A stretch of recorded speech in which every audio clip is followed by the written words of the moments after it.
In this video, I want to make a system that opens a solenoid valve for a certain amount of time when a switch is pressed. I wanted to do it without a microcontroller because my goal was to create something with just basic components, just to test my general knowledge in electronics. The second challenge was to make the board on my own, using the technology that I've shown in my last videos. I'll leave the link in the description if you are interested in it. My goal is to turn on a solenoid valve for a specific amount of time. A solenoid valve is a device that, when a voltage is applied to its terminals, it will let pass a fluid or a gas into the channel. In this case, I'm using compressed air.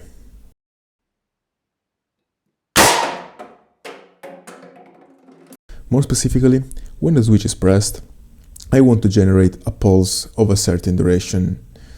This must work every time I press the switch until I decide to remove the power supply, which is actually a battery. Why a system based on a microcontroller is easier even if I want to make a custom PCB? Well, if the circuit has been correctly designed, what is needed is just some programming knowledge, and for my task, a pseudocode like this can be enough. If there is a rising edge in an input, and so this switch is pressed, then a port will output 1. Then it will wait for a certain amount of time, and then will switch again the output to 0. However, I want a system that doesn't work with a clock frequency, so my goal is to create an asynchronous circuit based on logic gates, and more specifically with transistors, using transistor-resistor logic. Now, the first technical problem. How to count? Well, in a synchronous system can be used a timer that consists of a binary adder that adds 1 every clock cycle to the previous output, which is stored in a register. Then, if the output of a register is equal to a certain value, the comparator will output 1, and this signal must reset the logic and some memory. Each component shown here requires a huge amount of transistors. Soldering them by hand is too much time consuming, and the space required is uselessly high. My idea to solve these issues, and that doesn't require a clock signal, is by using a resistor and a capacitor. I will not focus on the mathematical point of view, but this is the model I'm going to use. Basically, when a voltage is applied to the resistor-capacitor circuit, the voltage on the capacitor has this shape in time domain.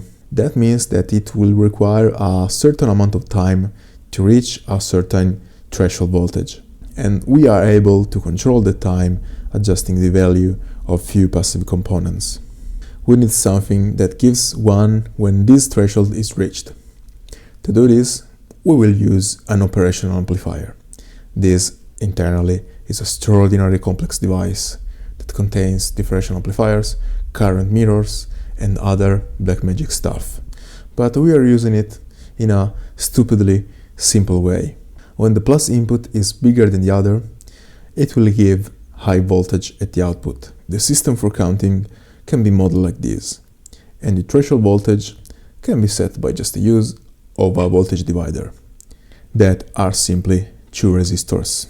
It can be demonstrated that this model is not numerically voltage dependent, and so the final equation that we have to deal with is this one.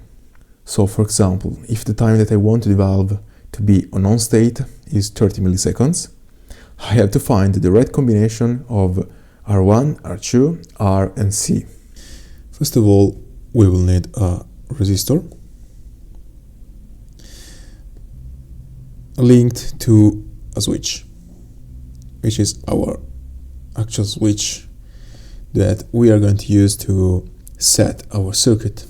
The switch, in particular, when it is not pressed, it will give a logic 1, and when it is pressed, it will give a logic 0.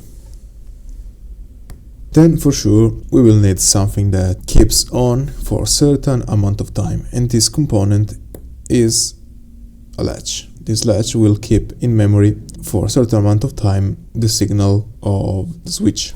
This latch will then be chained with a driver, and this driver will drive a power MOSFET which is going to be used as an electronic switch for the solenoid valve.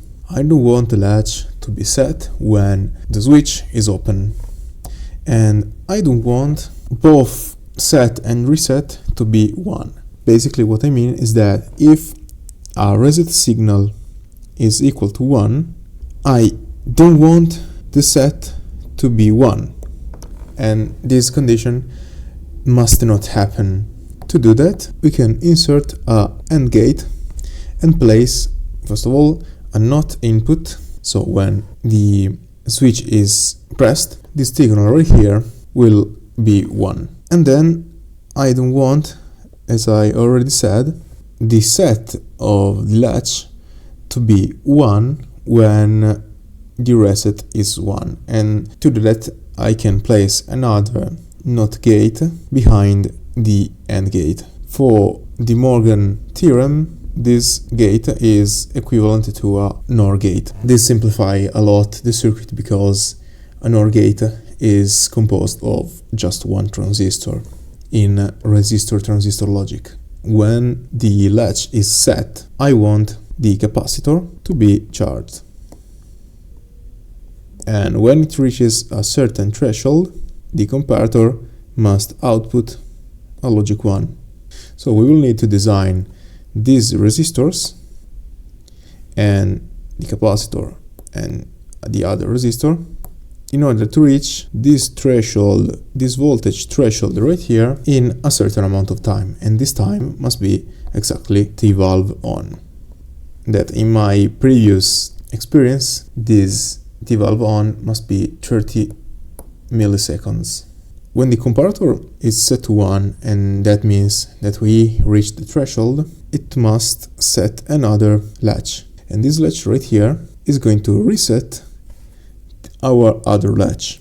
And we want this latch to be reset when our signal is off. We can place a NOT gate in this AND gate, and when this switch is open.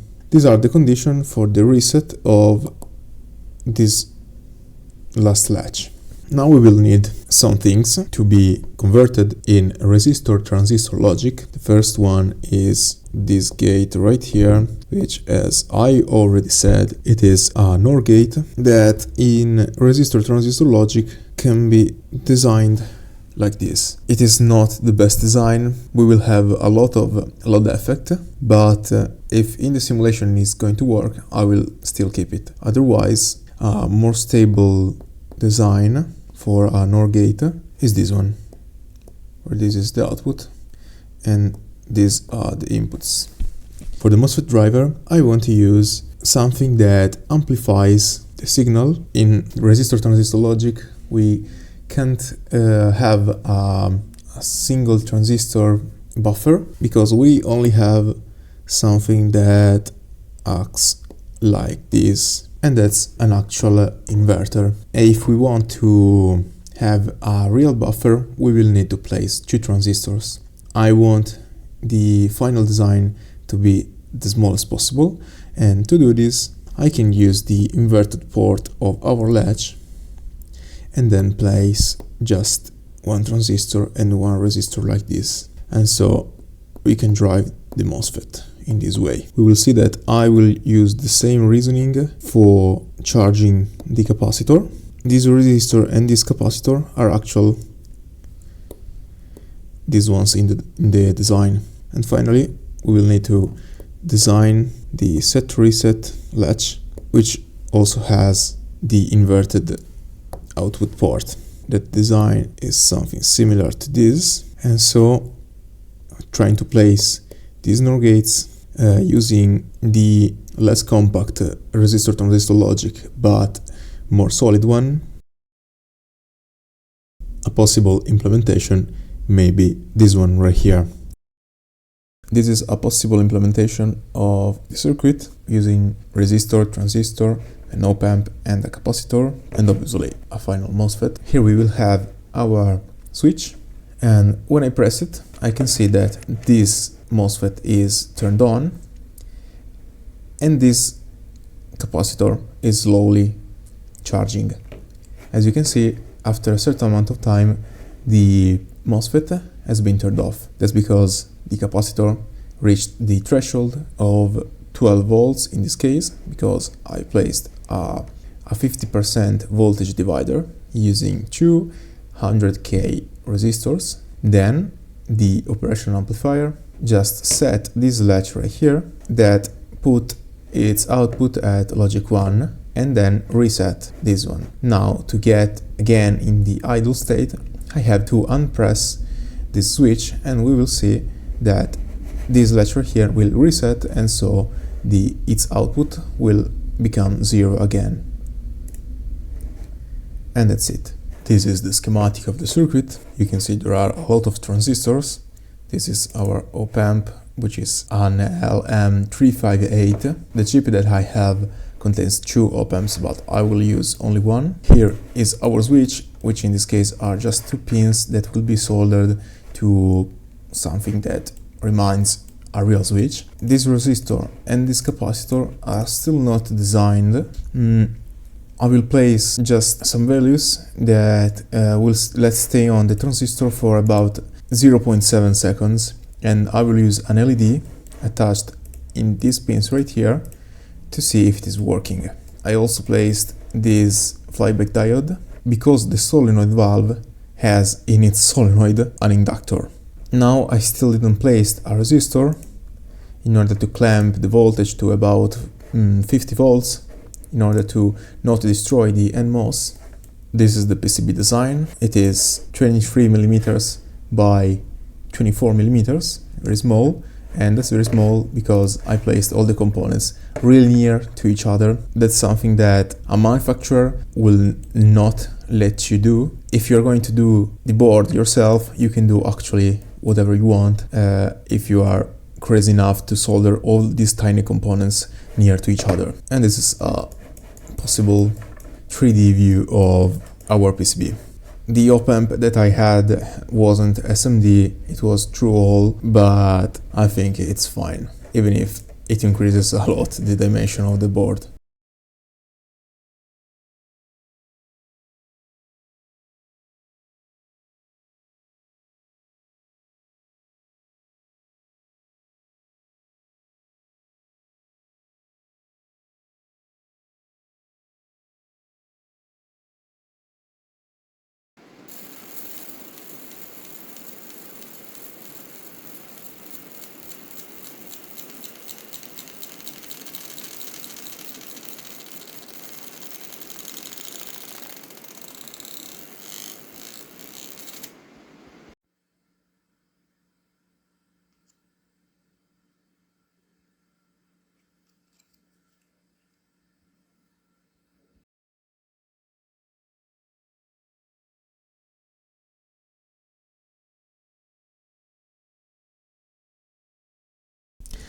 After making the PCB and soldering the components, this is the first prototype. It is somehow working.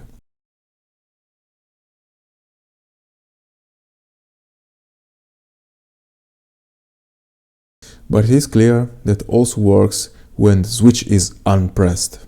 That's because this design doesn't take into account that the switches aren't ideal. So a phenomenon called bounceback rises. We would really like that the time behavior of the switch would be like this one. But due to metal interaction at microscale, something similar happens. When the switch is pressed, in this case, is not a big deal. When it's released, we will have again a logic 0, and then a 1, and then a 0, and then a 1 again. This will turn on again the circuit, and that's obviously something that I don't want. A capacitor filter placed at the input is not enough, so a different design is required. This is the new design that I have to implement, and what changed is just the behavior of this transistor in the middle, and I've also placed the switch on the top of the circuit. If I unpress the switch, I will have some sort of bounceback, and then I will have this actual circuit open. Nothing happens, and that's good. Then I have to press this other switch, and I will simulate the bounceback, pressing it repeatedly. And as you can see, the transistor is now closed and the capacitor is charging, and it will reach 12 volts. Reaching 12 volts, it has set this latch, and it has then reset the first latch, turning off the MOSFET. Then that's the most critical part. What it is going to happen if I unpress the switch, I will simulate some bounceback, and as you can see, the final MOSFET is not turning on. Even if I press the first switch again repeatedly, nothing happens. To let the system work again, I have to push this switch again. This will reset the second latch, and then this NOR gate is able again to output a logic 1. The schematic isn't changed very much. I placed the switch, and I also added a resistor in series with the diode in order to clamp the voltage to 50 volts. This resistor is designed to be 62 ohms. The actual final layout is this one. This is the second version of the second design. They actually differ because it is slightly larger, 24.8 millimeters instead of about 23 millimeters.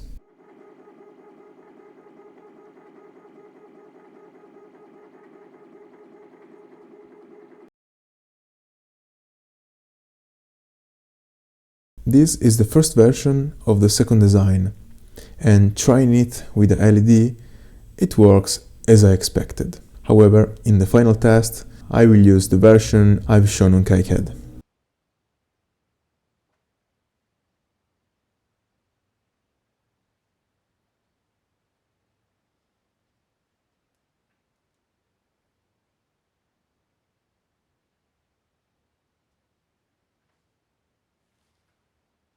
To make the switches, I used the brass shim that I covered with thin. Then I cut from it some pieces and soldered them a wire to connect to the board. Those are placed in a trigger mechanism of an old airsoft rifle. At the beginning, the first switch is always pressed thanks to that spring. Now I can make the cables and solder the last things, and then test it.